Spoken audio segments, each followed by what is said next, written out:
crees en Cristo pero que no quieres el mundo dejar, ¿qué vas a hacer? Tú que vives pecando sabiendo que al malo Dios lo destruirá, ¿qué vas a hacer? Tú que vives confiando en las mismas palabras que dicen tu boca, porque soy un joven sin gozar la vida y aceptar no puedo. ¿Qué vas a hacer cuando Cristo venga y te halle culpable? ¿Y qué vas a hacer? Si para tener parte en el reino eterno hay que renacer, pues será que el día será solo tristeza, será solo llorar. ¿Qué vas a hacer cuando Cristo venga y te halle culpable? ¿Y qué vas a hacer? Si cuando en una nube lo veas que sube te lamentarás, pues será que el día ya no habrán excusas que te puedan librar.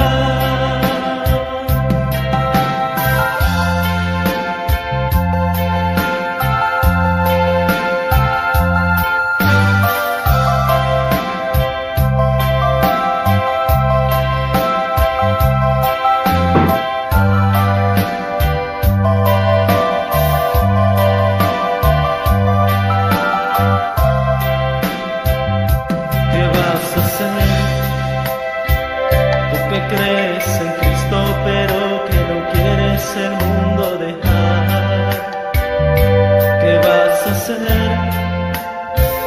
Tú que vives pecando sabiendo que al malo Dios lo destruirá, ¿qué vas a hacer? Tú que vives confiando en las mismas palabras que dicen tu boca, porque soy un joven y yo no me embriago, por eso no me toca. ¿Qué vas a hacer cuando Cristo venga y te halle culpable? ¿Y qué vas a hacer? Si para tener parte en el reino eterno hay que renacer, pues será que el día será solo tristeza, será solo llorar. ¿Qué vas a hacer cuando Cristo venga y te halle culpable? ¿Y qué vas a hacer?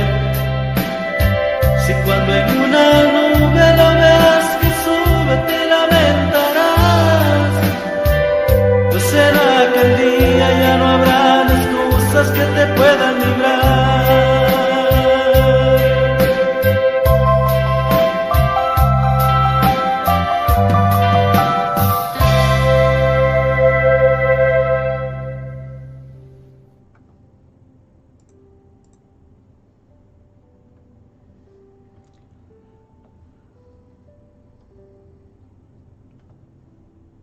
Gloria a Dios, hermanos, paz de Cristo, bienvenidos una vez más en el nombre de Jesucristo a su radio La Voz de la Verdad Canadá, la emisora que alaba a Jesucristo, y estamos muy contentos de estar nuevamente aquí en este su programa Trompeta de Plata, pues una vez más con nuestros hermanos pastores, el pastor Henry Casarán desde allá de Cali, Colombia, ¿verdad? Que en Cali, Colombia, la tierra que nació de la sonrisa de Dios en la tierra. Así es, ¿verdad, pastor? Amén, hermano. Es una tierra de Dios. Belleza, la naturaleza. Y la más bello porque hay una iglesia que le adora a Él. Y le glorifica y exalta el nombre de Jesús. Nombre que es sobre todo nombre. Estamos saludando a todos los hermanos, al pastor Angarita, al pastor Lizama y a todos los demás pastores, hermano Lizama, que están conectados. Sí. Les saludo en el glorioso nombre de Jesús. Y desde allá, desde la vorágine Pansé, es verdad, es el pastor David Angarita. Gloria a Dios una vez más. Amén. Dios les bendiga, amados hermanos. Qué alegría poder saludarles esta tarde a cada uno de ustedes, a nuestro pastor Alex. Es una bendición poder estar todos juntos aquí en este maravilloso programa. Y esperamos de que sea de grande bendición para todos los que nos están viendo y oyendo a través de este. Ahí estamos viendo, está conectado, es alguien que veo por primera vez, que solo dice Dries.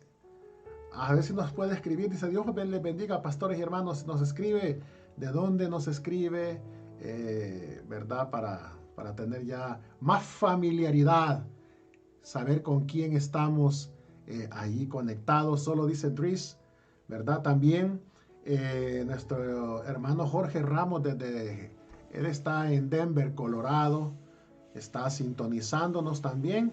También nuestra hermana Isabel Campos, que está desde Saltillo, Coahuila, México. Y está el pastor Jorge Luis Reyes Villanueva de Matamoros, Tamaulipas, está también ahí conectado. Y también el hermana Magdalena Farías Ahumada, gloria a Dios, desde Chile. Y también nuestra hermana Gregoria Gómez, también desde Costa Rica. O sea, ya se están conectando. Gloria a Dios, los hermanos. La hermana Marvi Olaya, desde Bogotá, Colombia. Que dice, solo digo que dice Tris. Pero es la hermana Marvi Olaya, que está desde Bogotá, Colombia. Gloria a Dios. Así es que, bueno, pastores, vamos a tocar este tema. Pero antes vamos a iniciar con una oración para tocar el tema del catolicismo romano, que yo creo que viene un poco cargado. No sé si lo vamos a ver todo ahora, porque es algo extenso, pero vamos a tratar la manera de ir viendo, pues, recabando más información acerca de este tema del catolicismo. Si ustedes, hermanos, también que están conectados ahí, pastores, tienen alguna pregunta o algún comentario que quieran hacer con respecto al tema, gloria a Dios, lo pueden hacer. Aún hasta si nos quieren salir al aire y hacer la pregunta y comentarnos, ahí vamos a tener conectado el teléfono también para que podamos recibir las llamadas. Si usted bien quiera llamar, gloria a Dios, vamos a conectar el teléfono para que usted también pueda llamar si usted lo desea, ¿verdad? Estamos conectados a través de WhatsApp o a través de Messenger al 780-868-0115. Yo después voy a escribir los números ahí, ¿verdad? Para que puedan, si quieren llamar ustedes o hacer algún comentario. Gloria a Dios. Gracias, hermana Gregoria Gómez desde Costa Rica, que está ahí conectada. Gloria a Dios. Así es que, pastor, ¿por qué no nos lleva en oración para comenzar? Pastor Angarita. Mis amados hermanos, oremos. Señor Jesús, en esta hora te damos gracias por la oportunidad que nos brindas en este nuevo día de poder estar aquí con nuestros pastores y hermanos que nos están viendo y escuchando. Te pido que nos uses bajo la unción de tu Santo Espíritu y que todo lo que hagamos, sea de palabras o de hechos, sea para honrar tu santo nombre. Tu nombre, Jesucristo. Pido que nos inspires bajo la unción de tu Santo Espíritu y que abras el entendimiento de aquellos que van a recibir esta enseñanza el día de hoy. Amén. Gloria a Dios. Miren, pastores, vamos a comenzar esto del catolicismo romano, que estamos hablando de sectas, religiones y herejías. Entonces vamos a hablar de este tema y vamos a comenzar con una serie de preguntas. La pregunta número 1 es, y cada quien va a ir aportando información para enriquecer más el tema. La pregunta número 1 sería, ¿por qué la Iglesia Católica afirma que es la única y verdadera iglesia? ¿De dónde toma esa afirmación ella para darse esa posición que es la única? Porque ella manifiesta esto, que es la única. Entonces, no hay nadie fuera que no sea del catolicismo, que no sea la única y verdadera iglesia. Las demás no son. Ellos afirman eso. ¿Quién quiere comenzar? Pastor David Angarita, ¿quiere inaugurar? Amén. Bueno, referente a la pregunta que hace nuestro pastor Alisander Lizama, la Iglesia Católica afirma que es la única y verdadera iglesia de Cristo, alegando su existencia desde el inicio del cristianismo. O sea, que se considera la iglesia que Jesucristo fundó y tiene en Pedro uno de sus discípulos consideran que es la única iglesia verdadera porque, según ellos, fue la que inició y la que Jesucristo fundó. Y recordemos que ellos enseñan y lo han hecho de generación en generación, que el primer papa que tuvo la iglesia católica es el apóstol Pedro. Cuando nosotros vamos a las escrituras y miramos que esto es todo lo contrario, o sea que ellos afirman ser la única iglesia verdadera porque consideran que fue la iglesia que fundó el Señor Jesucristo durante su ministerio y que el primer papa fue, según ellos, el apóstol Pedro. O sea que básicamente ellos consideran que son la iglesia verdadera por estos ítems que acabé de mencionar. Amén. Pastor Casarán. Bueno, la Iglesia Católica se arroga ese título porque ellos creen a pie juntillas que ellos fundaron la iglesia. Digamos que fue Pedro, que es el papa que ellos tuvieron, y porque también habla de su teología, ¿no? La teología sistemática. Porque ellos tienen tres pilares, hermano. Los tres pilares de la Iglesia Católica son las Sagradas Escrituras, según ellos afirman, la tradición apostólica y el magisterio de la Iglesia. Pero ellos tienen varias doctrinas como el culto a las imágenes, el bautismo de infantes, la confesión auricular, el purgatorio y la sucesión papal. Para ellos tener ese título de que es la única, oiga, como usted dijo, y me gustó porque usted hace énfasis en la palabra única. Eso es ser arrogante. Porque ellos tienen doctrinas, oiga, en su sistema teológico que no son bíblicos. Así es. Por ejemplo, el magisterio de la iglesia y el culto a las imágenes, el bautismo de infantes, la confesión auricular, el purgatorio y la sucesión papal no son bíblicos. Ahora tenemos como postura que el Señor dijo: escudriñad las escrituras porque a vosotros os parece que en ellas tenéis la vida eterna y ellas son las que dan testimonio de mí. Un monje o un cura, como se llame,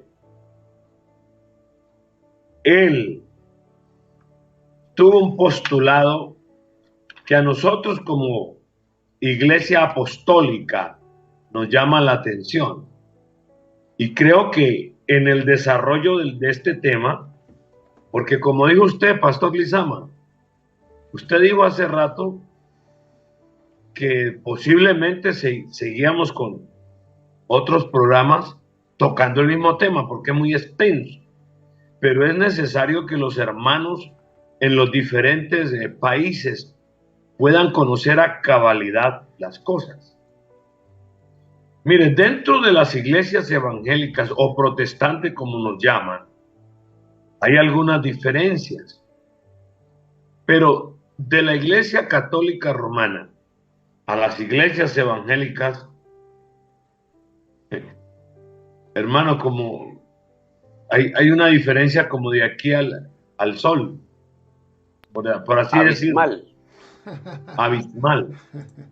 Por ejemplo, este hombre llamado Martín Lutero, repito, Martín Lutero, él habló de la sola fe, o sea, salvación solo por fe. Habló de sola gratia, o sea, salvación solo por gracia, no por obras. No por obras. También habló de sola escritura, o sea, la suficiencia a través de la palabra del Señor Jesucristo. Solus Christus, o sea, el Señor Jesucristo es el único intercesor y salvador. También dijo soli Deo gloriam, o sea, solo por la gloria del Señor se es merecedor de la gloria. Entonces sí hay una diferencia abismal entre la Iglesia Católica Romana o el catolicismo romano y la Iglesia Apostólica que somos nosotros. Hermano Pastor Lizama. Yo vi una entrevista donde le preguntaban a un sacerdote católico cuál era la base que ellos tenían para afirmar que ellos eran la... ¿Me escuchan bien, no? Ahí. Les decía yo que escuchaba a un sacerdote católico que le hacían una pregunta, cuál era la base fundamental que ellos tenían en la Biblia, en las Sagradas Escrituras, para afirmar que ellos eran la única y verdadera iglesia, la fundada por el Señor Jesucristo. Y este sacerdote se fue a esta escritura que vamos a analizar en este momento, en Mateo capítulo 16, el verso número 13, donde dice la escritura: viniendo Jesús a la región de Cesarea de Filipo, preguntó a sus discípulos diciendo: ¿quién dicen los hombres que es el Hijo del Hombre? Ellos dijeron, unos Juan el Bautista, otros Elías y otros Jeremías o alguno de los profetas. Él les dijo: ¿y vosotros quién decís que soy yo? Respondiendo Simón Pedro dijo: tú eres el Cristo, el Hijo del Dios viviente. Entonces le respondió Jesús: bienaventurado eres, Simón, hijo de Jonás, porque no te lo reveló carne ni sangre, sino mi Padre que está en los cielos. Entonces le respondió Jesús, y aquí es donde dice, cómo se va a empezar el sacerdote a poner énfasis, porque dice Jesús: bienaventurado eres, Simón, hijo de Jonás, porque no te lo reveló carne ni sangre, sino mi Padre que está en los cielos. Y, oiga bien, y yo también te digo que tú eres Pedro, y sobre esta roca edificaré mi iglesia, y las puertas del Hades no prevalecerán contra ella. Entonces, cuando él lee esto, él detalla que dice que como el Señor Jesús acababa de recibir esa respuesta del apóstol Pedro, entonces le dice: tú eres Pedro, que es la piedra, voy a edificar mi iglesia. Y por lo tal ellos afirman que fue ahí donde el Señor Jesucristo empezó prácticamente a edificar su iglesia, en el apóstol Pedro, y ellos toman a Pedro como su primer papa. Entonces dice, ahí nos declara a nosotros, dice, realmente que somos el principio, la única iglesia, la que él designó en el apóstol Pedro, nuestro primer papa. Pero creo que hay un error en cuanto a la escritura, en el idioma original y la interpretación de lo que estaba tratando de decir el Señor. Jesús se lleva a sus discípulos al territorio gentil, y es la región de Cesarea de Filipo. Esto estaba al norte de Palestina, más o menos a unos 200 kilómetros de Jerusalén. Esa región estaba muy identificada porque había una infinidad de religiones. Para empezar, había sido el centro de adoración de Baal, y había muchos santuarios que estaban dedicados a un dios griego llamado Pan y a Herodes el Grande, que él había construido un templo, pero para honrar a César Augusto. Ahí en medio de esa superstición pagana, Pedro le confiesa al Señor Jesús como el Hijo de Dios. Ahora, el Señor les hace una pregunta a ellos y les dice, ¿quién dicen los hombres que soy yo? Ahora, en el caso del Señor Jesús, prácticamente sabemos que la salvación es base. Y es asombroso ver, oiga, la pregunta que le hace aquí a Pedro, ¿por qué? Ya se había profetizado que Elías vendría de nuevo, de acuerdo a Malaquías 4:5, y algunos pensaban que esta predicción se había cumplido en Cristo. Pero el Señor Jesús mostró, oiga bien, no ministró como Elías, sino que fue Juan el Bautista quien vino con el espíritu y el poder de Elías, ¿se acuerda a Lucas 1:3? Luego hace mención de Jeremías, que se conoce como el profeta de las lamentaciones o el profeta llorón, cuyo corazón tierno se destrozaba al ver la corrupción de la nación, y esa actitud la habían visto en Jesús también como el varón de dolores. Pero una cosa que es clara aquí es, y lo importante es la pregunta que, no lo que otros dicen, sino que le dice, ¿y ustedes quién dicen que soy yo? Ahora, Pedro tuvo la respuesta correcta cuando le dice, tú eres el Cristo, el Mesías, el Hijo del Dios viviente.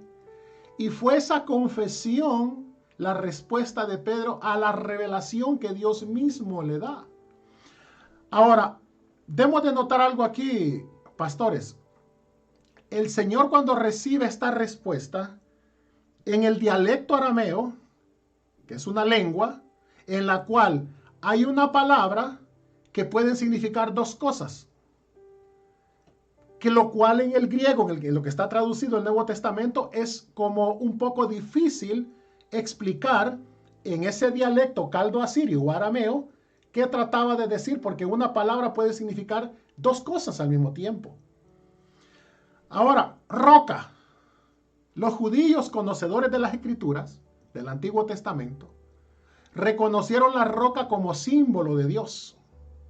Deuteronomio 32:4 dice, Él es la roca cuya obra es perfecta. El Salmo 18:2 dice, el Señor roca mía y castillo mío. Entonces, el Salmo 18:31 también nos dice, ¿por qué? ¿Quién es Dios si no solo Dios? ¿Y qué roca hay fuera de nuestro Dios? Ahora, cuando nosotros investigamos las palabras griegas que el Espíritu Santo guían a Mateo a usar, le dice, tú eres Pedro, o sea, tú eres Petros, una piedra. Y sobre esta roca, Petra. La palabra Petro y Petra son dos cosas distintas, pero en el arameo se usa la misma palabra y es muy difícil en la traducción poder entender ese lenguaje familiar de ese tiempo del arameo. Porque Petros es una piedra y Petra es una roca o peña grande. Voy a edificar mi iglesia. Y oiga bien, que Jesús le había puesto a Simón el nuevo nombre de Pedro, que significa una piedra. La palabra aramea es Cefas, que también quiere decir piedra. O sea, todo el que cree en Jesucristo y le confiesa como el Hijo de Dios y Salvador, dice primera de Pedro 2:5, es una piedra viva. Pero Jesucristo es la roca fundamental sobre la cual está edificada la iglesia. Ahora, hay algo bien importante aquí, hermanos. ¿Por qué? Quiere decir que cuando le dice, tú eres Petros, está hablando de Pedro, tú eres una piedra, ¿verdad? ¿Se ha fijado usted que cuando van a hacer una construcción, pastores, lo primero que dicen es, vamos a poner la primera piedra, la vamos a inaugurar? Ahora, pero la palabra Petra, que es roca grande o peña, estaba hablando de esa confesión que Pedro estaba haciendo, que sobre lo que él estaba confesando iba a ser edificado, que es el Señor Jesucristo, la iglesia. Ahora, acordémonos de algo importante, hermanos. ¿Qué significa la primera piedra en una obra?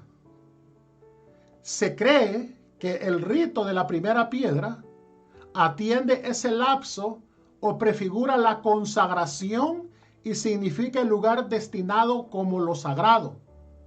La ceremonia de la primera piedra y la consagración, el sentido original que tiene esto, compartían muchos de los elementos que caracterizaban el ritual y el objetivo. Era algo sagrado.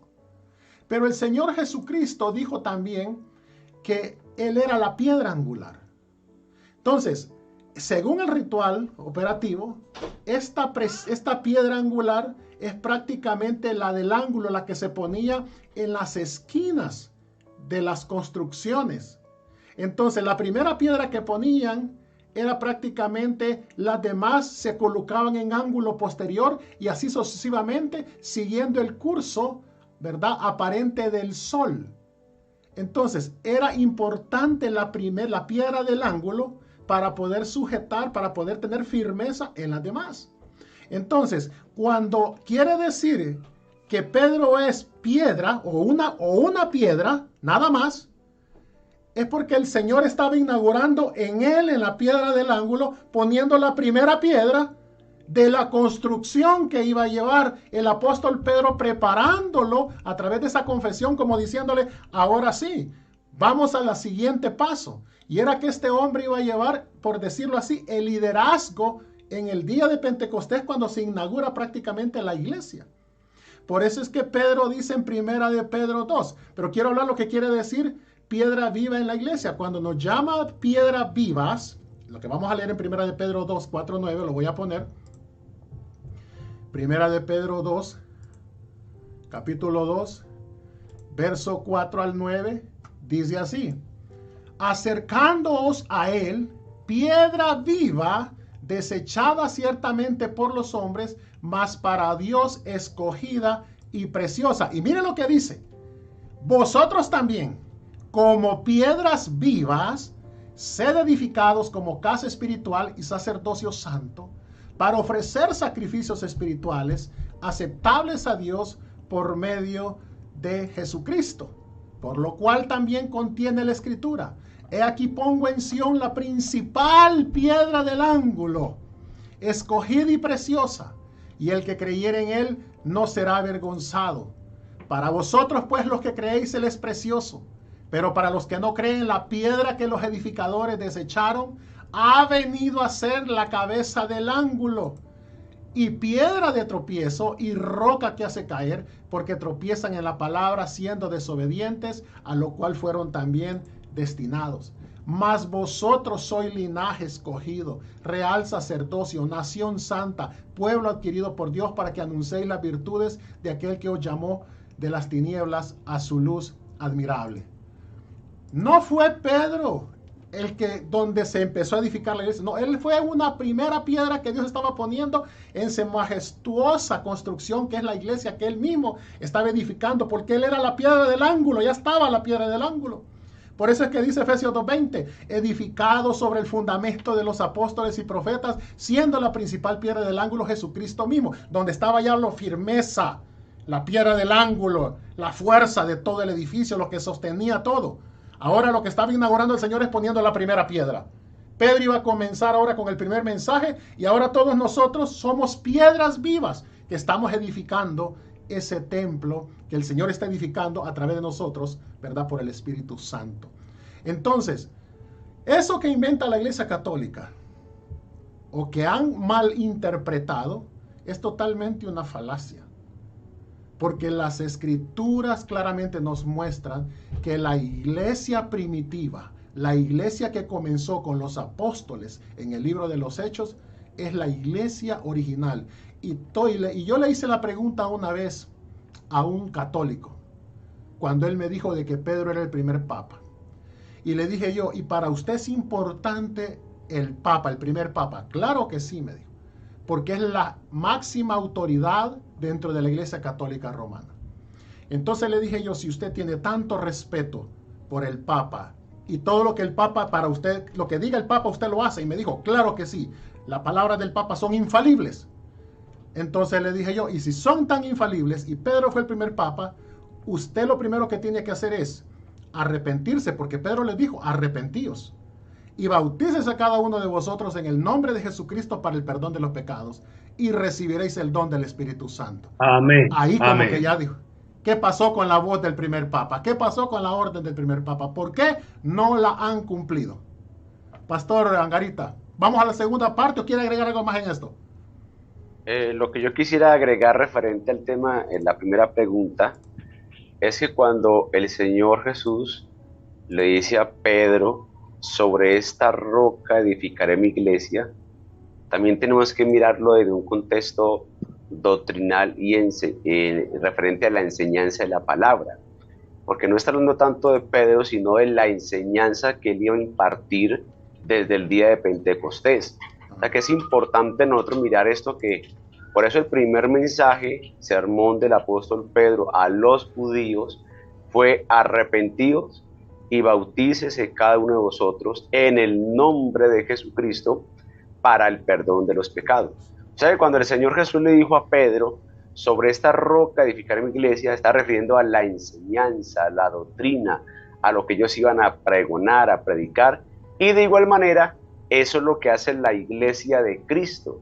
Seguiremos predicando el arrepentimiento, el bautismo en agua en nombre de Jesucristo, y que todavía se recibe la unción del Espíritu Santo con la evidencia de hablar en nuevas lenguas. Solamente quería hacer esa. Algo más que quería acotar, Pastor Casarán, con respecto a la primera pregunta. Quiero mandarle saludos primeramente, Pastor, nos está viendo desde Argentina, desde Rosario, el Pastor Sergio Daniel Tapia. Saludos, Pastor Tapia, hasta Argentina, tiempo de no saludarlo, pero por aquí le mando mis saludos fraternos. Sí, Pastor Casarán. Vamos a la segunda pregunta. Bueno.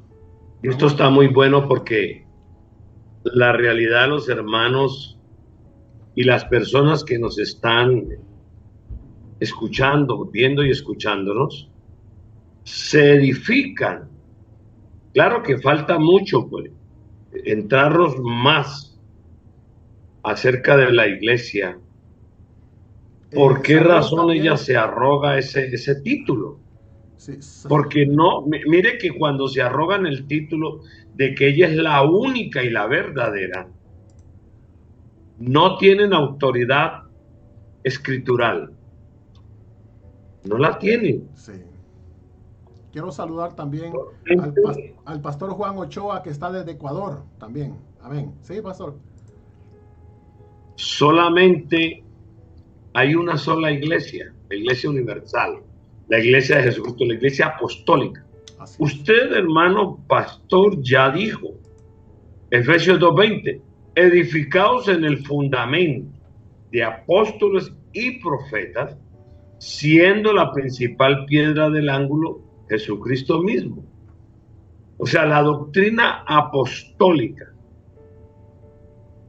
la doctrina profética, que conlleva, hermano, la santidad y la obediencia, lo que usted le dijo a aquel muchacho. Sí. No obedece al apóstol Pedro cuando él dijo: arrepentíos y bautícese cada uno de vosotros en el nombre de Jesucristo para perdón de los pecados y recibiréis el don del Espíritu Santo. Entonces, ¿por qué no han obedecido a esta voz? ¿Cuál es la voz que anula la voz del primer papa? Según dicen ellos que es Pedro. Entonces no creen. Porque es que hay una cosa, pastores, miren. Nosotros, los creyentes en Cristo Jesús, tenemos la Sagrada Escritura encima de nuestras cabezas. O sea, la palabra de Dios está sobre nosotros. Pero el catolicismo romano, ellos están sobre las Sagradas Escrituras, es decir, se han parado encima. Mire que tengo la Sagrada Escritura en mi mano, pongo como decir esto. Eso es blasfemia. Eso es blasfemia. No se puede hacer eso. Amén. Entonces, vamos a leer la segunda pregunta que está aquí. Sí. cuando dice, ¿quién fue Casiodoro de Reina? ¿Y por qué razón la Iglesia Católica se oponía a la traducción de las Sagradas Escrituras al español? Repito, ¿quién fue Casiodoro de Reina? ¿Y por qué razón los católicos romanos se oponían a la traducción de las Sagradas Escrituras en español? No sé si quiere comenzar el pastor David Angarita o quiere que comience yo. Bueno, va a comenzar. Casiodoro de Reina formó parte de los monjes jerónimos del monasterio de San Isidoro del Campo.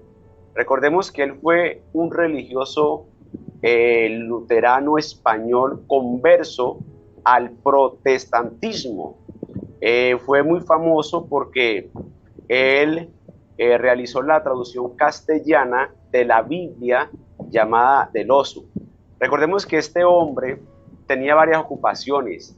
Era autor, traductor, teólogo, escritor y traductor de la Biblia. O sea que Casiodoro de Reina fue un hombre muy importante hablando en lo relacionado con la traducción de la Biblia. Amén. Quisiera... Sí. ¿Ya terminó, pastor? Pastor, bien pueda siga. Sí, voy a... ¿Usted va a agregar algo más, pastor? Sí, usted dice que el 26 de septiembre de 1569 se terminó de imprimir la primera Sagrada Escritura en español y se llamó la Biblia del Oso. Lo que iba a hacer ahorita era traerla aquí para mostrarla. Si ustedes me permiten o usted quiere seguir, la tengo aquí al alcance de mi mano. ¿Por qué llama la Biblia del Oso? Porque en la portada tiene un oso cogiendo unas uvas para comerlas. De ahí el nombre, la Biblia del Oso. Entonces, este hombre, como dijo el pastor Angarita, era un hombre muy versado, un hombre que de verdad tenía un conocimiento en las lenguas antiguas. Pero él fue perseguido porque la Católica Romana prohibió, oiga bien, prohibió, ahora, la lectura de las Sagradas Escrituras. Hermano, ¿en qué idioma fue encerrada las Sagradas Escrituras? Que no la podía leer sino el clero. En latín. Entonces la gente no sabía latín, solamente el clero. Y cuando hablo del clero estoy hablando de los sacerdotes, de los curas, de los dominicos, en fin, varios de ellos. Pero cuando la Sagrada Escritura comenzó a ser escrita en las lenguas vernáculas de cada pueblo, en el francés, en el español, en el inglés y sobre todo en el alemán, entonces causó escozor en ellos. Quisiera saber, hermano Angarita, hermano Pastor Lizama, ¿por qué razón ellos se enojaron tanto? La pregunta ya. Sí, ¿por qué se enojaron? Sí, no. Antes, al contrario, deberían de estar gozosos porque el pueblo comenzó a leer las Sagradas Escrituras, la palabra del Señor, la palabra preciosa, aquella palabra que da vida. Si el Señor mandó a que la leyesen. Vea, hermano, el único papa que dio orden a leer las Sagradas Escrituras fue Pablo VI en el año 1963, de acuerdo al Concilio Vaticano II. ¿Y por qué razón, como a los 20 años de él haber dado esa orden, fue que comenzaron a publicar y a imprimir Sagradas Escrituras y que la gente comenzara a leerla? Pero demoraron años, hermano. Es la pregunta. Ahora, vamos a volver a rebobinar un poco. Cuando hablamos, la pregunta anterior está conectada con esta pregunta. Acordémonos que en la pregunta anterior vimos de que ellos creían de que prácticamente eran la única y verdadera iglesia. Entonces, como la única y verdadera iglesia, ellos creían que las escrituras les pertenecían solamente a ellos y eran los únicos que tenían el derecho de poder tenerla, porque solo ellos la tenían. O sea, pero hay algo importante, que a mediados del siglo XVI, en el monasterio que dijo el pastor Angarita, San Isidoro del Campo, ahí en Sevilla, en España, y es importante que conozcamos un poco de dónde vienen estas traducciones. Acuérdense, hermanos, las traducciones no son perfectas, son perfectibles, ¿verdad? No son las lenguas originales las que tenemos en que fueron inspiradas, el hebreo, el arameo y el griego. No, tenemos una traducción como también, sí, como también Lutero, que la tradujo al alemán. Entonces, ¿qué se da en el siglo XVI? Los españoles carecían de la traducción completa de las escrituras. Habían algunas versiones en circulación, pero tenían poca difusión. Y una de estas versiones, basada en la Vulgata, en latín, que fue la Biblia alfonsina, porque fue comisionada en el siglo XIII por el rey Alfonso. Entonces, habían unas como versiones que incorporaban solo ciertas porciones del Nuevo Testamento o de los Salmos, y la verdad que eran difíciles de entender. Uno, aunque existían varias versiones, el pueblo no tenía acceso a ellas. No habían llegado a la imprenta. Primeramente, no habían llegado a la imprenta. Y tener un ejemplar de las Escrituras era solo un privilegio para los ricos y los eruditos. Entonces, por eso es que ahora, hermano, ahora que nosotros tenemos esa bendición de tener las Sagradas Escrituras y no aprovecharlas, no disfrutarlas, oiga, en ese tiempo eso no era así. Entonces, otra de las cosas, había un analfabetismo por doquier. Este monje llamado Casiodoro de Reina, que nació en España, en Montemolín, allá por el año 1520, él ingresa joven a un monasterio llamado San Isidro del Campo en Sevilla y pertenecía a la orden de los Jerónimos. Entonces, la lectura de la Biblia y ya los libros luteranos lo lleva a él y a otros monjes, entre los que estaba Cipriano de Valera, a abrazar ideas de la Reforma Protestante, que no sé por qué le llamaran así, y que se estaban ya propagando por toda Europa. Pero había un problemita, pastor. Empieza la Inquisición de la Iglesia Católica. Y esto alerta a estos monjes, que les empezaron a llamar rebeldes.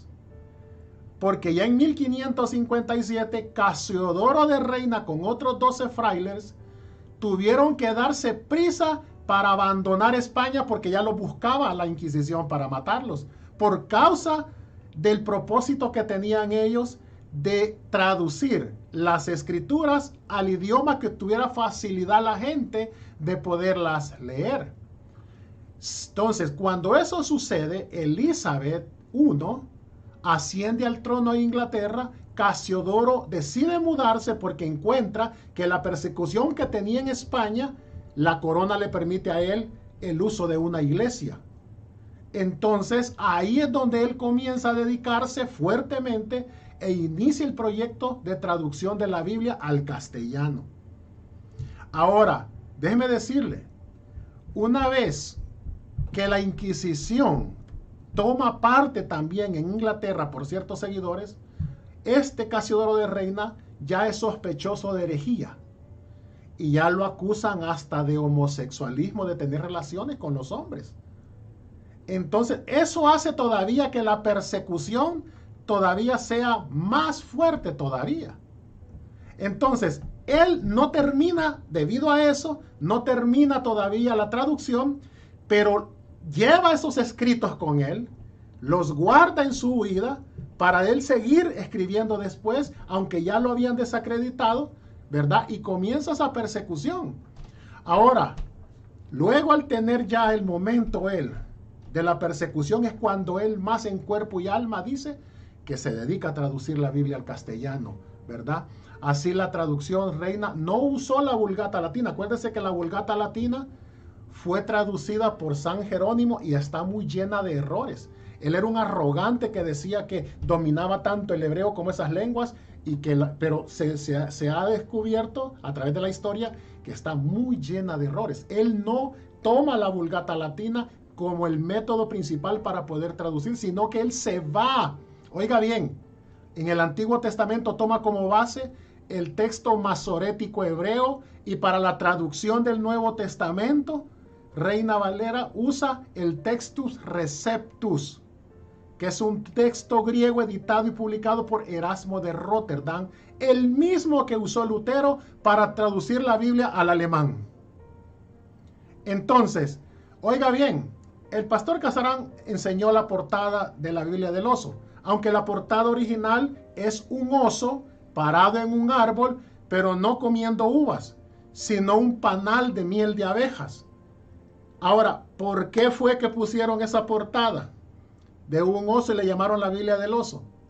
Porque en la persecución no querían que al ver la portada ponerle algo simbólico relativo a las escrituras. Entonces fue como un disfraz para él poder terminar la traducción Biblia del oso, la cual él termina prácticamente, y termina de meterla en España porque habían puesto en las fronteras, ¿verdad?, personas para que no entraran ejemplares, y los ejemplares que entraran habían que quemarlos porque la iglesia no quería que entraran esos ejemplares. Pero fue hasta el 24 de junio de 1569 que culmina y imprimen 2.600 ejemplares, lo cual le llaman la Biblia del oso, que en esa portada está el oso que intenta alcanzar un panal de miel colgado en un árbol. Se coloca este logotipo del impresor, como le decía, por un bávaro, por un alemán, Matías Apiarus. ¿Por qué? Para evitar el uso de íconos religiosos, porque en ese tiempo estaba prohibida cualquier traducción bíblica a la lengua vernácula de ese tiempo, o sea, al español, ¿verdad? Ahora, ¿qué es lo que hacen? Porque en la persecución que querían a Casiodoro de Reina acomodar al lugar. ¿Sabe qué pasó, pastor? Que al final de todo él enferma, pero hacen una esfinge, una estatua de Casiodoro de Reina, y la Iglesia Católica le prende fuego. Al ver que habían gastado mucho dinero y habían hecho hasta lo imposible porque él no tradujera la Biblia al idioma castellano y tirar esos ejemplares. Pero bueno, él fallece en marzo de 1594, ¿verdad? Después de 8 meses más tarde, después que culmina con esta traducción de la Biblia del oso. Ahí concluyo con esa historia, pastor. Dígame. Hermanos pastores y hermanos que nos escuchan, me causa mucha alegría, como escribió el hermano Lizama, hablar de estas cosas tan lindas, tan hermosas. Porque miren ustedes que el hermano está dando un detalle muy hermoso y muy concienzudo, de mucha conciencia. Usted habló y dijo que él había imprimido ¿cuántas? 2.600 ejemplares. Ponga cuidado. Escribir las Sagradas Escrituras a mano alzada, sí, como se hacía antiguamente, eso demoraba mucho tiempo, años. Claro. Y por lo cual una Sagrada Escritura costaba un dineral, solamente la podían comprar los ricos. Pero mire, a quien el Papa daba permiso de venderle una escritura, en principio entraban a un lugar, a un recinto, pero tenían que pagar un dinero, bastante dinero, un capital, para poder leer en privado. Pero luego Dios en su magnificencia, en su amor, porque a Dios no lo detiene nadie. Sea Dios veraz y todo hombre mentiroso, está escrito. Dios permitió que un hombre, un alemán, inventara la imprenta Steve por Gutenberg. esos cosas móviles, como llaman. Steve Gutenberg. ¿Cómo llamó, hermano? Él fue prácticamente, Gutenberg fue el que comenzó con la impresión de las escrituras y y arregló las escrituras en capítulos y versículos. Amén. Mire cómo Dios hizo para que el mundo conociese las sagradas escrituras, su bendita y santa palabra. Porque es que era necesario que la gente pudiese leer la Sagrada Escritura en su propio idioma. Esto es de Dios, esto no es de los hombres o por voluntad humana. Hermano, a Dios, ¿quién lo detiene? Absolutamente nadie. ¿Hay alguna pregunta por ahí, algún hermano, algún pastor, hermano? Yo pienso, pastor, que deberíamos de valorar mucho esto que el Señor ha permitido que nosotros tengamos acceso ahora a esas joyas, a esos tesoros invaluables que son las Sagradas Escrituras, y muchas veces las despreciamos, no nos tomamos el tiempo de leer, pastor. Y es cuando realmente... Sí, pastor Angarita iba a decir algo ahí. Sí, mi pastor decía hacer un aporte muy pequeño, hablando acerca de el primer libro impreso por la Biblia de Gutenberg, que fue en el año 1455, y que la Biblia se tradujo a más de 2.550 lenguas. O sea que mire Dios en su misericordia lo que ha permitido hasta el día de hoy hacer, y todo comenzó a través de ¿qué? De un hombre. O sea que quería hacer ese aporte referente a las fechas 1455, la Biblia de Gutenberg, y que la Biblia está traducida en más de 2.550 lenguas, o sea que es una tremenda bendición. Y no solo eso, pastor. Sin contar los dialectos, hermanos. Hay todavía dialectos que todavía están entrando, que no conocen las lenguas, pero están haciendo el esfuerzo para poder traducirla a esas lenguas. Tribus perdidas, tribus que hablan lenguas que no se conocían. ¿Verdad? Sí. Entonces, pastor... O sea que las Sagradas Escrituras es más que un bestseller. Pastor, ese es... Por favor, no hay comparación. Es el libro de libros. Es el libro más leído, más escrito, para ver más criticado, más atacado, y que le tienen miedo, hermano. Han tratado de borrarlo del mapa, por así decirlo, y sin embargo ha acabado con muchos martillos. Pastor, mire, o sea, con muchos gobiernos. ¿Se acuerda usted que hablamos de la ciencia el día martes cuando hablábamos del tema? Mire lo irónico de la vida. Que los grandes ateos, los grandes humanistas, los grandes hombres pensadores, los sabios y filósofos, tienen que recurrir a las mismas escrituras y reconocen. Mire, yo he visto debates de ateos fuertes que reconocen el libro de los Proverbios como los consejos supremos, dicen ellos. Oiga, pero al final de todo tienen que recurrir. ¿Por qué no van a otros libros? ¿Por qué siempre recurren a las Sagradas Escrituras? Y ateos. Y ateos. Y ateos. Y es la voz de Dios, es la palabra de Dios.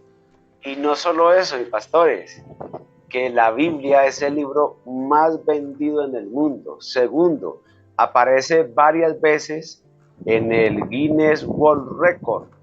O sea que la Biblia es el libro más importante, diría yo, sobre la faz de la tierra. Yo creo que ya perdió la cuenta el Guinness Record. Sí, señor, así es. Ahora, quiero que vayamos todavía creo que tenemos sí tiempo, pero antes de eso yo quiero saludar, por ahí nos están mandando saludos, pastor, desde París, Francia. El pastor César Velasco. Y él dice, es un libro antiguo y sin vejez. Es que lo que pasa es que no es un libro de culturas, ni es un libro de filosofía, sino que es un libro de fe. O sea, es algo inspirado, es algo, no es escrito por los hombres, pero inspirado por el Espíritu Santo. Entonces, cielo y tierra pasarán, dijo, pero mis palabras nunca pasarán. Y no solo eso, mi pastor, sino que trascienden el tiempo. Fue, es y será. O sea, que es una bendición. Imagínate desde cuándo fue escrito. Y ya está hablando del futuro, del final de todo esto. Ya lo escribió, ya le puso punto final. Entonces, sí. ¿Hay algún hermano que quiera aportar más acerca de las dos preguntas que hemos hablado en este momento? Imagínense que el tema ya teníamos solo 6 preguntas para ahora y solo en 12 nos han ido casi el tiempo, pero queremos escuchar de ustedes, pastores, hermanos, que nos den ahí información, sería hermoso. La hermana Marvi Olaya dice, nadie en absoluto puede detener la obra de Dios, así es. El libro más importante y el más vendido. Eso sí. No solo es el más vendido y el más leído, es que es el más importante, eso es verdad. Porque ahí está el destino del hombre. Ese es el mapa a la eternidad. Entonces es cierto, no solo es el más leído, es el más importante. Entonces, alguien más que quiera opinar antes de pasar a la tercera pregunta, ¿verdad? Tercera pregunta, Pastor David Angarita, ¿qué nos tiene por ahí en la tercera pregunta?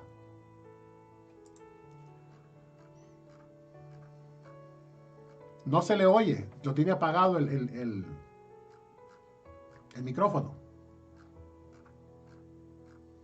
Listo, pastor, ahí sí. Bueno, la tercera pregunta tiene que ver con lo siguiente. ¿Qué sucedió en el año 323 y qué nació por Constantino el Grande? Esa es la tercera pregunta a desarrollar en este momento. Así es. No sé quién quiere empezar, Pastor Casarán.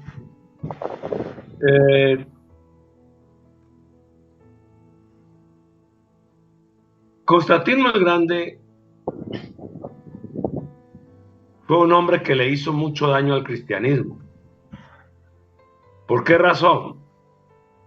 Lo tienen, el catolicismo romano lo tiene como un héroe, como un gran estadista, y en el mundo lo mencionan como algo muy importante. Pero Constantino fue usado por el enemigo, por el mismo Satanás. Les voy a decir por qué. Constantino cambió la historia del cristianismo por una sencilla razón. Ustedes saben que el ejército romano tenía como emblema el águila real con las alas abiertas, el águila dorada. Y eso era un emblema sagrado para ellos y no lo tocaban para nada. Le rendían culto prácticamente al emblema de Roma, del imperio. Entonces, en una batalla, antes de la batalla, Constantino tuvo un sueño y en el sueño vio una cruz y una voz que le dijo, en este signo vencerás. Entonces al otro día él ordenó, oiga, cambiar de los escudos y colocar la cruz y quitar el águila dorada, que era intocable, repito, era algo intocable. Y ellos no se atrevían a tocar esa águila, porque era el emblema del Estado, el emblema del imperio, el orgullo de ellos. Pero cuando Constantino cambió y dijo, en este signo vencerás, colocaron una cruz en los escudos, en los estandartes, en la bandera. Y luego fueron a la guerra. Constantino fue a la guerra y venció.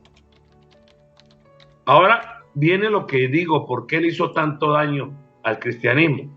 Porque ahora oficializó el cristianismo, porque dijo que por esa cruz había ganado.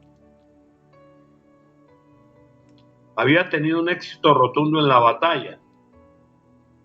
Entonces él, por orden oficial, orden imperial, oficializó al cristianismo. Entonces dijo que todos deberían de seguir el cristianismo. Entonces todos los paganos, todos los que adoraban a Vulcano, el dios del fuego, a Eros, a Artemisa y a todos esos dioses, a Ícaro y todos esos dioses, vinieron al cristianismo no de corazón, sino por decreto.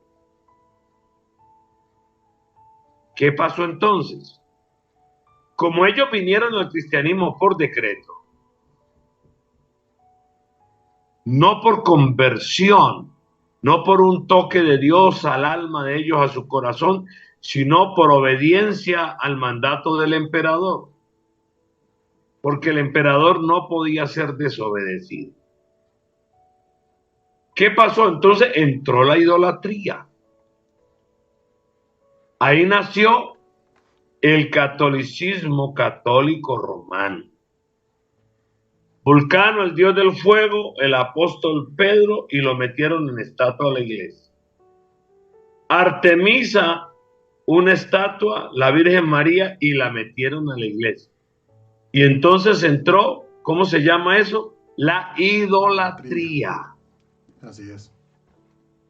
Ellos hicieron una fusión de sus dioses, de sus creencias, de sus adoraciones, las trajeron al cristianismo, hicieron algo sincrético, un sincretismo. Eso se llama sincretismo. Traer del paganismo a la doctrina cristiana, a la doctrina apostólica, y mezclaron. Allí nació el catolicismo romano. Y como era por decreto, tenía que ser obedecido. Hermano Lizama. Hay dos comentarios. Ya me hacía falta escuchar del hermano en Chile. Casado con una hermana colombiana, los hermanos Gabriel, ¿El hermano qué? Gabriel Marinao, el hermano Gabriel Marinao de Chile. Me está poniendo dos comentarios y sería bueno que se los voy a leer. Bueno. Con respecto a la pregunta anterior de las Sagradas Escrituras.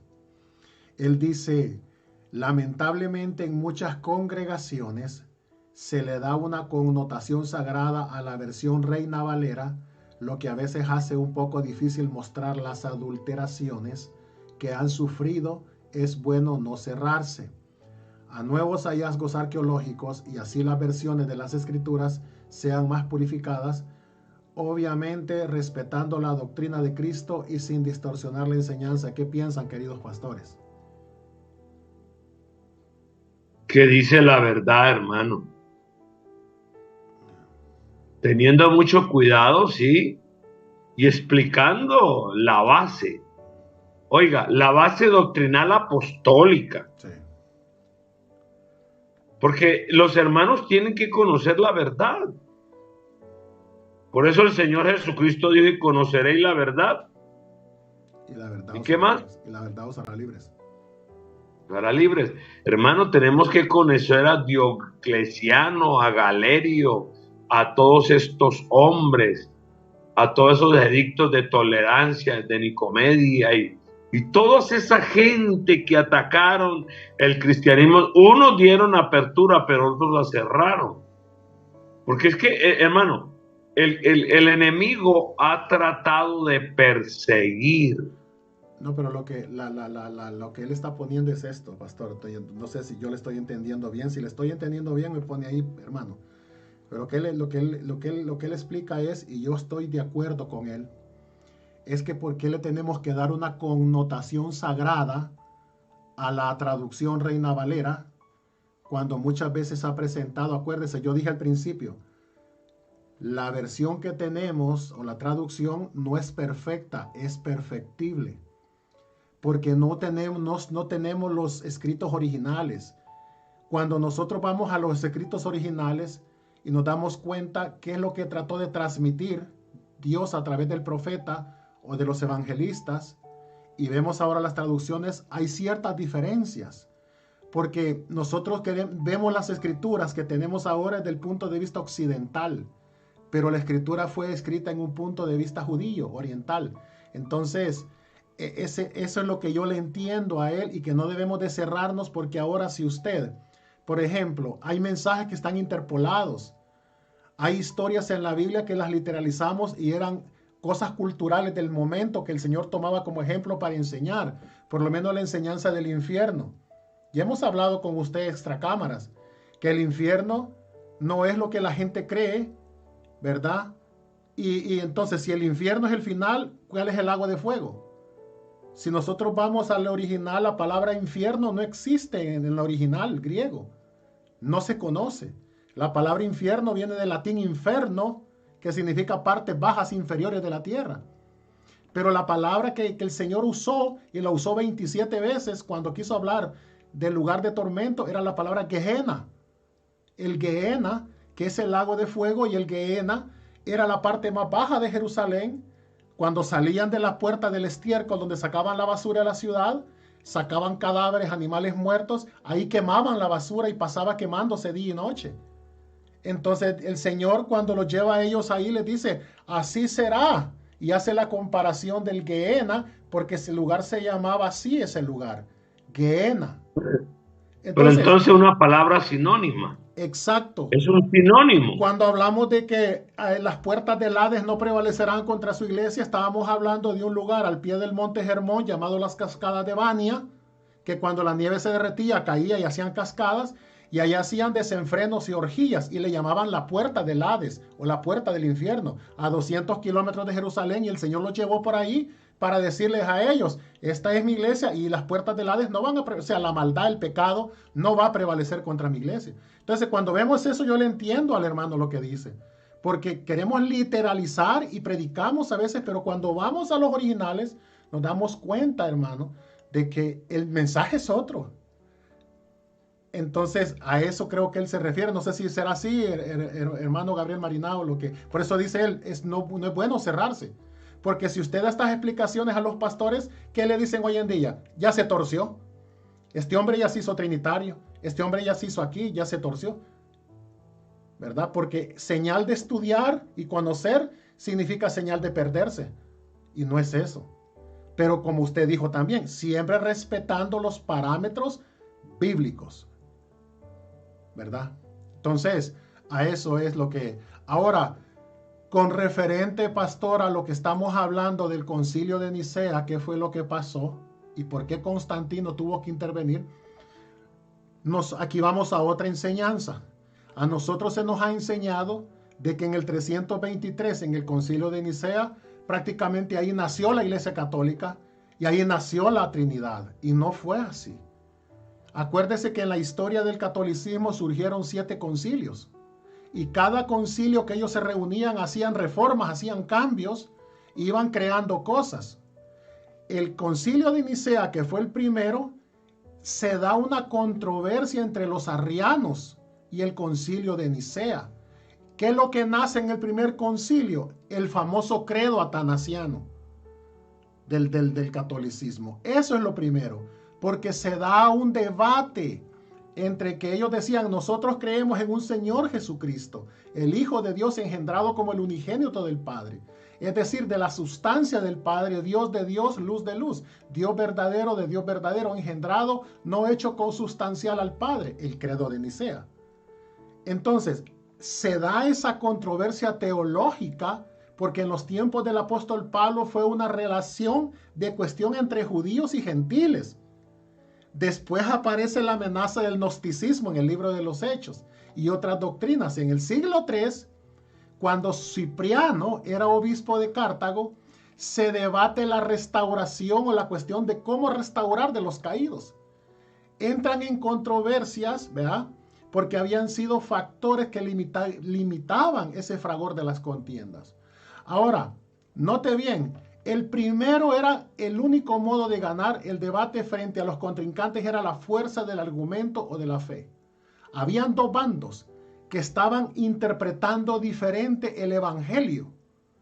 Entonces, ellos, como que no era posible acudir a las autoridades del imperio en ese tiempo para ver cómo arreglaban esas diferencias. El segundo factor era que limitaba el alcance de las controversias de los que estaban envueltos. Pablo, al mismo tiempo que escribía contra los judaizantes, en Hechos 16, se dedicaba a la labor misionera, pero siempre estaba expuesto a la cárcel, al azote, ¿verdad? Ahora, Cipriano en ese tiempo de Nicea, como sus contrincantes, ellos sabían que la persecución que acababa de pasar no era la última, ¿verdad? El imperio cualquier rato podía empezar la persecución. Entonces, lo mismo puede decirse de los cristianos que en el siglo II discutían acerca del gnosticismo. O sea, esto ha venido así, pastor. Pero, ¿cuál era entonces el gran debate? El gran debate y los orígenes eran prácticamente la filosofía y la fe. Ese era el conflicto entre las Sagradas Escrituras y la filosofía. Que Dios dice que resolvió esto de dos modos. Entonces, ahí lo que se origina prácticamente es el credo atanasiano, y en esta controversia que había es donde sale este personaje llamado Constantino como el adalid, como el Salvador, como el Mesías, le llamaban. Llegó a ocupar un puesto tan grande, oiga bien, él adoraba al dios Sol, adoraba a dioses paganos, pero también adoraba pues al cristianismo, al Dios de los cristianos. O sea, él hacía para todos lados. Él jugaba a dos monedas. Entonces él trató de mediar entre los unos y los otros, ¿verdad? Hasta llegar a ese acuerdo donde ya se venía gestando algo. Pero para gestar una iglesia, primero estaban gestando la doctrina, la base.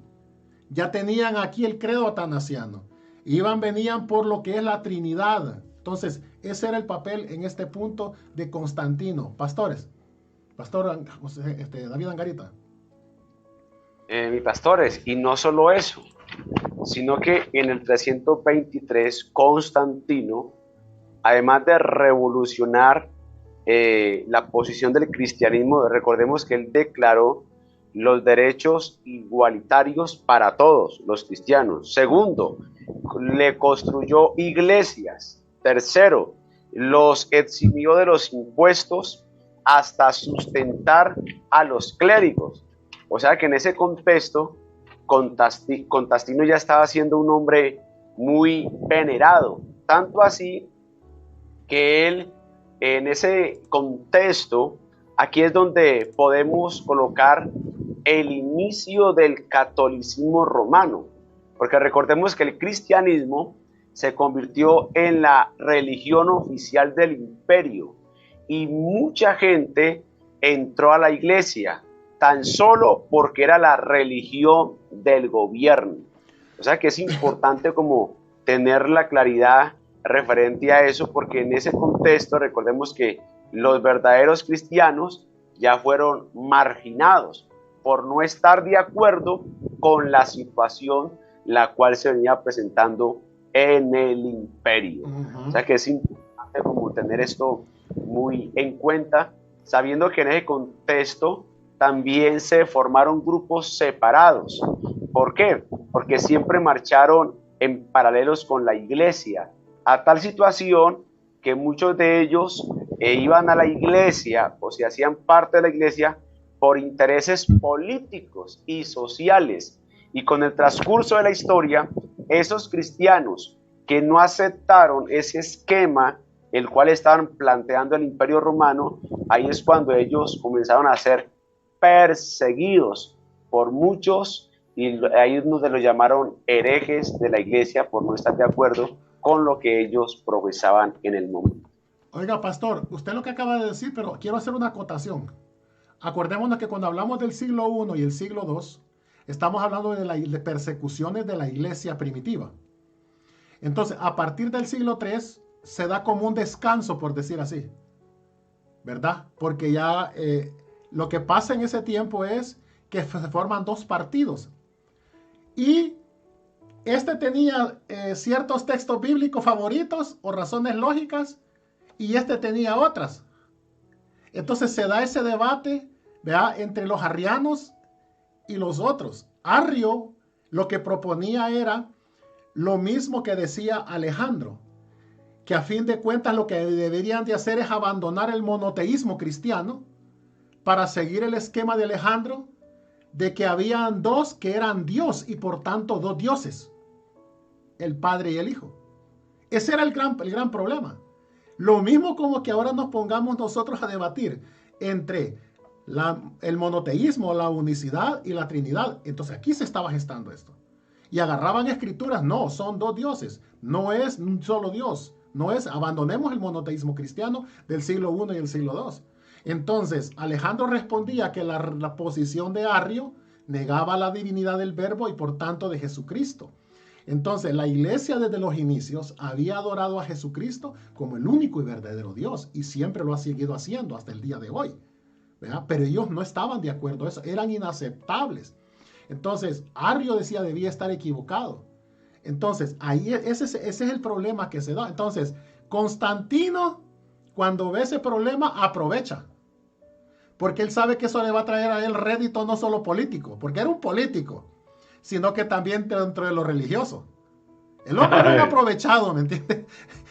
Era un típico político de hoy, Pastor Casarán. Ve, hermano, Ajá. La mezcla del paganismo en la vida católica, porque Constantino, después de él, el cristianismo comenzó a asimilar prácticas paganas. O sea que muchos paganos entraron a la iglesia cristiana sin conversión y ejercieron mucha influencia en el culto. Así es. O sea que modificaron cosas. Vuelvo y repito, trajeron del paganismo. Es lo que sucede hoy con lo que usted dijo, hermano, extracámara. ¿Se acuerda que usted habló, hermano Lizama, de herejías modernas? Sí. Ojo con esto, porque cuando hablemos de las herejías modernas, el pentecostalismo, que la bendición de la sal, que la partida,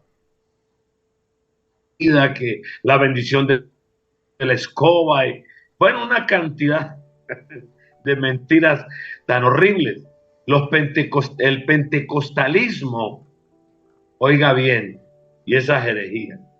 Entonces el culto tributado a los santos y a la veneración de los mártires y otros hombres y mujeres famosos llegaron a tener plena aceptación entre todos. Pero hubo un grupo que se rebeló y no quisieron participar en estas cosas.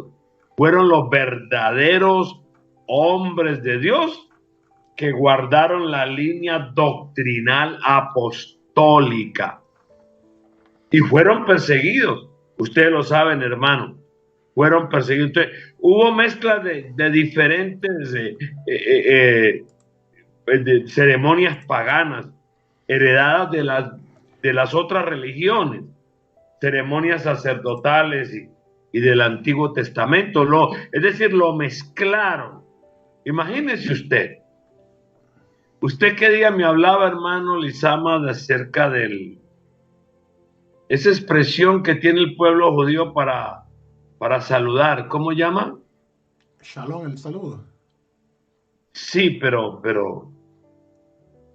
hay una expresión por ahí. El Shema. O el Shema, Israel. Sí, pero recuerda eso no es una expresión, prácticamente eso es algo que es un mandamiento, lo que se llama el yugo del reino. Prácticamente el Shema Israel. ¿Cómo se pronuncia, pastor? Shema Israel, Adonai Eloheinu, Adonai Echad.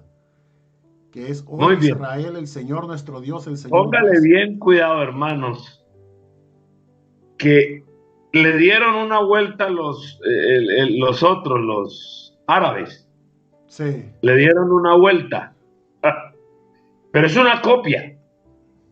Es una copia del Shema. Sí, Shema, ya. Pero mire, pastor, lo que tenemos que ver entonces ahora es, porque vamos entonces a encontrar nosotros que hablan de que el concilio de Nicea, el primer concilio, ahí nace la Iglesia Católica. No.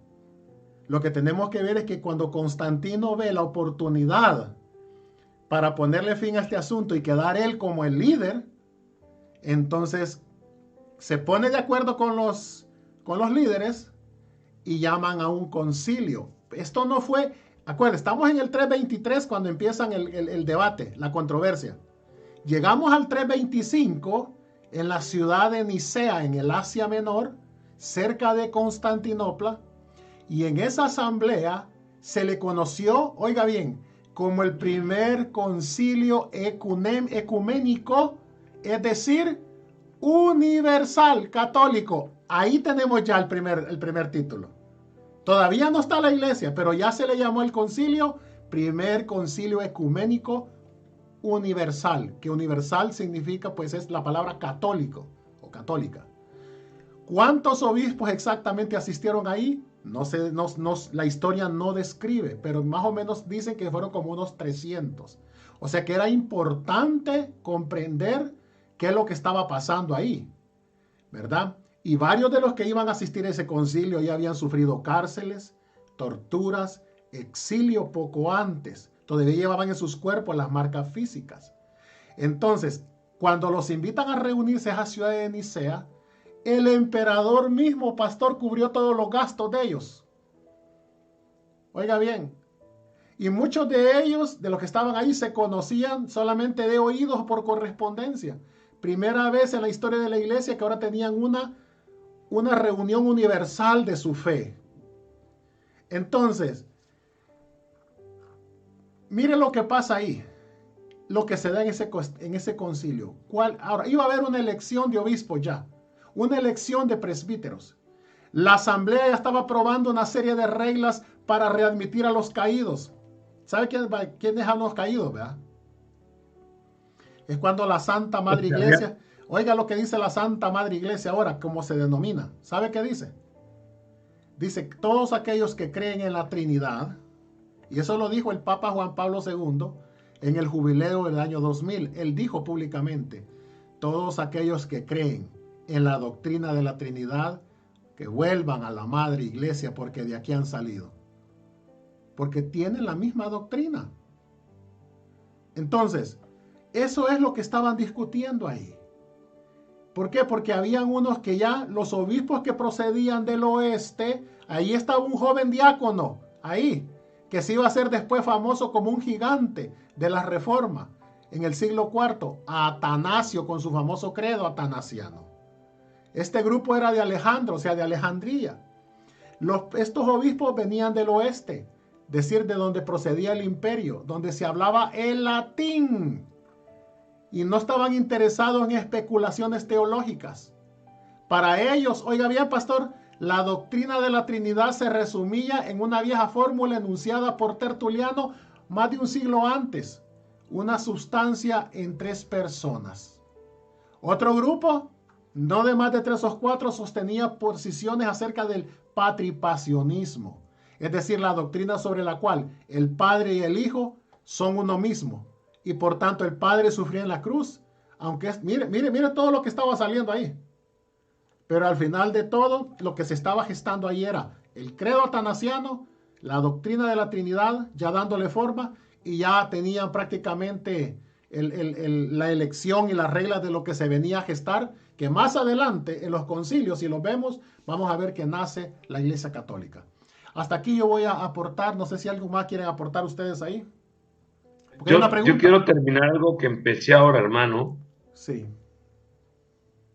Diciendo que ellos comenzaron a ver a los cristianos y a considerarlo como pequeñas divinidades. Oiga. Y que esa intervención, esa intercesión ante Dios era valiosa. O sea que era de vital importancia. Entonces surgió la veneración de las reliquias y de los lugares. Mire cómo fue entrando toda esa herejía romana antes del año 500. Así que el culto a la Virgen María ya había triunfado. El paganismo romano tuvo gran influencia en la formación del culto católico. Entonces, Pastor, el catolicismo vino ¿cómo le digo yo?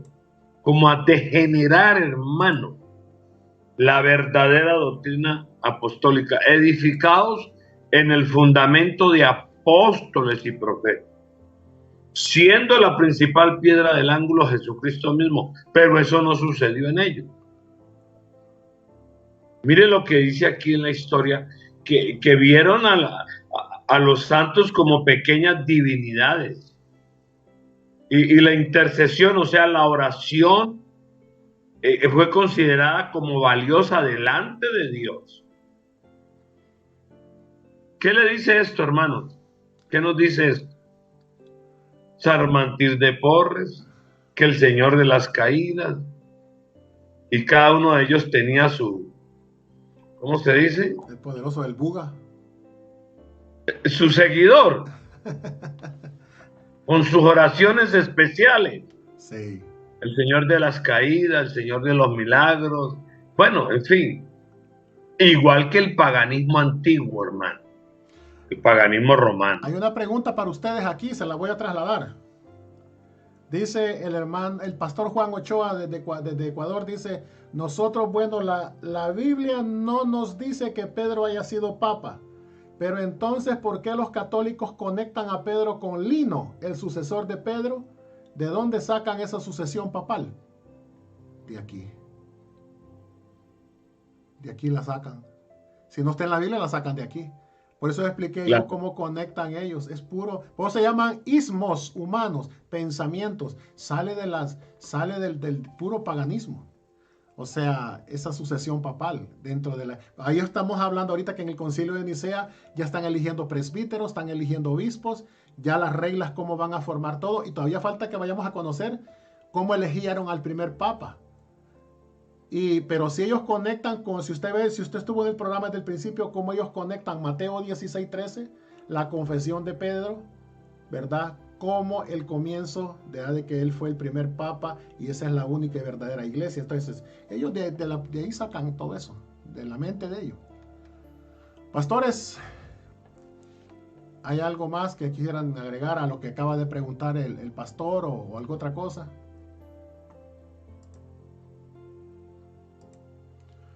Saludos del pastor Elisaúl Montilla desde Venezuela, está también conectado. Gloria a Dios, hay pastores conectados ahora.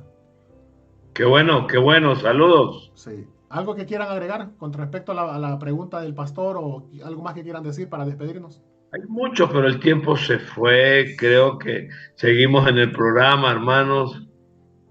Sí, sí. Bueno, entonces, pastor David Angarita. No, mis amados hermanos, la verdad que este es como ¿cómo me pudiera decir, hombre? Como el pasaboca o el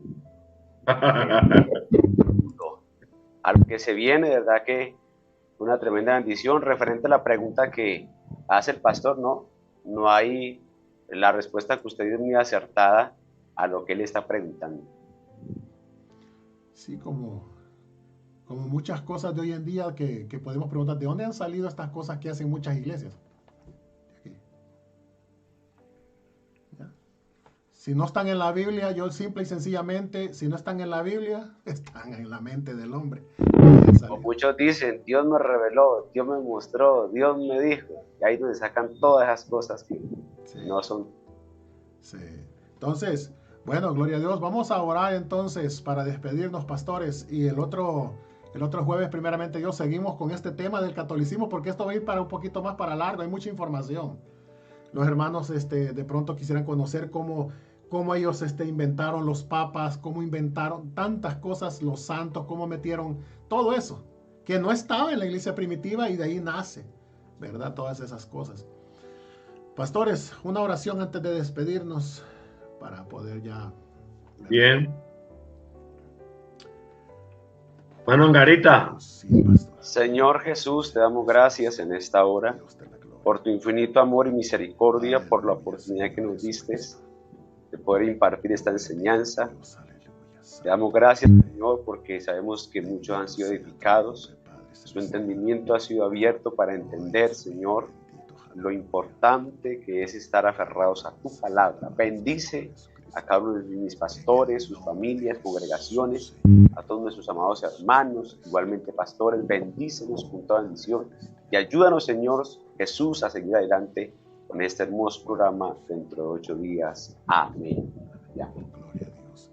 Bueno, mis hermanos pastores que han estado ahí, gracias por habernos acompañado, gracias por su fidelidad. Y ahí nos saludos de la hermana Yolanda Sierra, gloria a Dios, desde Colombia también. Hermano Gabriel Marinao se nos había por ahí perdido un buen tiempo, pero ya lo vi ahí que está ya opinando. Hermano Juan, el pastor Juan Ochoa, pastor Velasco de Francia, pastor Juan Ochoa de Ecuador, el pastor Jorge Luis Reyes Villanueva desde Matamoros, Tamaulipas, ¿verdad? También que ha estado con nosotros. Ahí bendito sea el nombre del Señor Jesús. El pastor Luis Saúl Montilla desde Venezuela también. El pastor Sergio Daniel Tapia desde Argentina.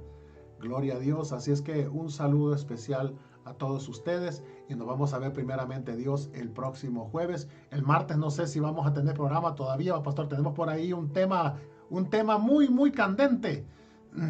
Sí, amén. En que ese día nos tenemos que poner los lentes. Aquí los tengo porque ese día me pongo de científico. Pues tema científico tengo que usar lentes.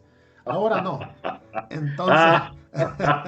Entonces, gloria a Dios, pastores, muchas gracias por haber estado con nosotros y nos veremos primeramente Dios el martes. El huracán espacial. El huracán espacial y el vértice polar, fenómenos que se están dando ahorita en el cambio climático. Le vamos a adelantar un poquito, es señales de las profecías o cambio climático como proponen los hombres. ¿Será que esto es bíblico? ¿Será que Dios tiene algo que ver en esto de los cambios climáticos? ¿Serán juicios? ¿Serán castigos? ¿Serán señales? ¿Qué es lo que es esto? Vamos a tratar el martes de ver todo eso en el nombre del Señor Jesús. Paz de Cristo, amados hermanos. Amén. Gloria a Dios.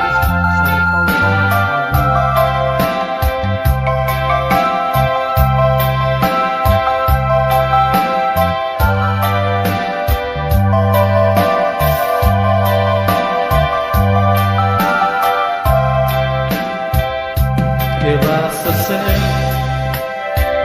Tú que crees en Cristo, pero que no quieres el mundo dejar. ¿Qué vas a hacer?